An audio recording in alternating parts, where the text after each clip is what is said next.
Salut. Alors, dans la fureur de la ville, alors c'est l'intérêt d'une décrotte des médicaments accidentelle, c'est de se rendre compte à quel point ce monde est fou, de bruit et compagnie. C'est aussi l'intérêt du zen que d'avoir besoin du silence et de se rendre compte qu'on ne peut pas le trouver. Donc, grande sagesse, n'est-ce pas? Et le téléphone, dans l'air du temps pour le dire. Donc, philo de comptoir, philo de YouTube, avec un petit paysage de nature pour que ça passe comme il se doit. Les formes sont très importantes à notre époque, comme dans toutes d'ailleurs. Voilà, donc pour la sagesse éternelle, dans un téléphone de poche. Donc, oui, une idée m'était passée par la tête sur la physique newtonienne, puisque l'ère de notre époque est ouverte au... On parle de changement de paradigme. Et effectivement, il va falloir apprendre à renouveler la science, comment dire, avec un peu de processus alchimique, on va dire, comme introduire la fée, alias Gödel, où tout s'effondre dans le champ explicatif face à un tour de cartes, par exemple, parce que Gérard Ajax n'est pas là pour vous dire quel est le truc, c'est pas le problème qu'il y a un truc, le problème c'est de savoir lequel, et là, c'est la panique. Donc,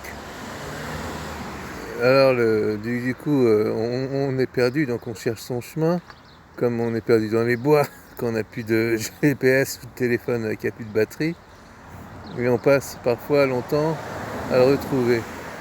Donc là, j'apprends l'importance de se tenir bien sur un banc public pour que mon allocation du temps handicapé ne soit pas, comment dire, injustifiée aux yeux des patients.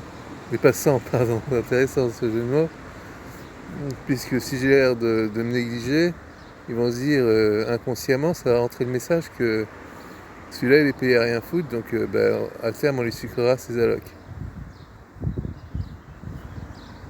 Donc ça vaut pour tout le monde.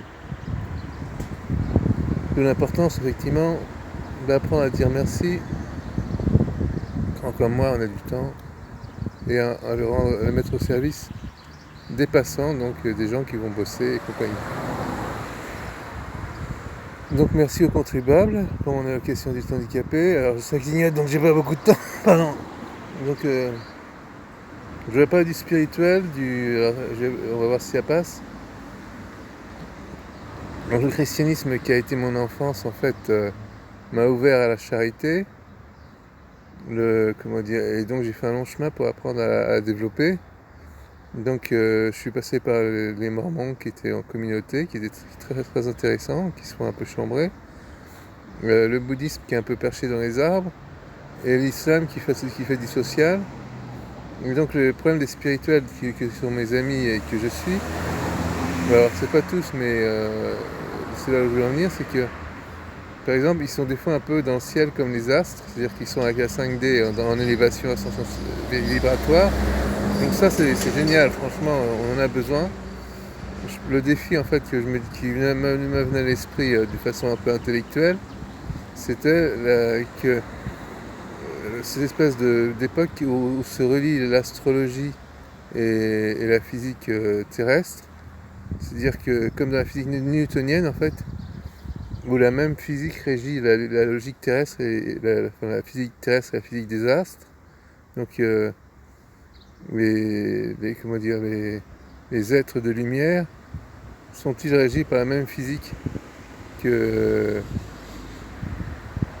les êtres purement terrestres?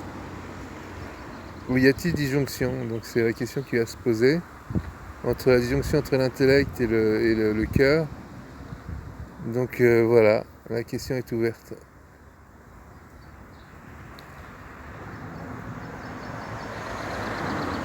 Einstein avait refait toutes les expériences de physique. Et en fait, il faut apprendre à faire des mathématiques avec des silences, comme de la musique, comme de la peinture.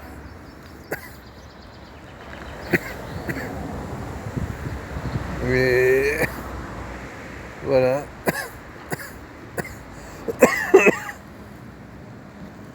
Donc tout est important en fait. L'oiseau qui chante, le vent dans les arbres.